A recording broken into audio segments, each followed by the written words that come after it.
Hey everyone, today I'm going to show you how to link your EA account to Twitch. Make sure to stick around until the end so you don't miss any steps and can easily connect both accounts to unlock exclusive rewards.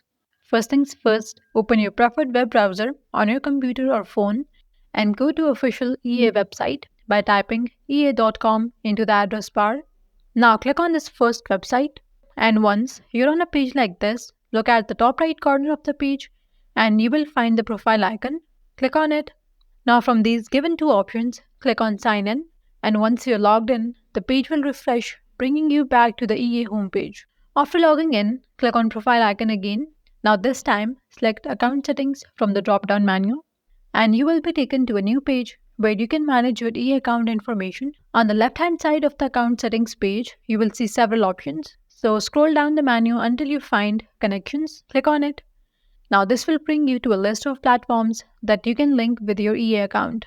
Now in the list of available platforms, locate Twitch. Once you find Twitch, click on link button located next to it and this will start the process of linking your account. A new window will pop up asking you to log into your Twitch account. If you're already signed into Twitch account on your browser, you may skip this step. After signing into your Twitch, a page will appear asking for permission. Now here what you have to do is click on authorize to give EA permission. And with that, your EA account is now successfully linked to your Twitch account. That's all for today's video. Leave a comment and let us know if this is helpful. Thanks for watching.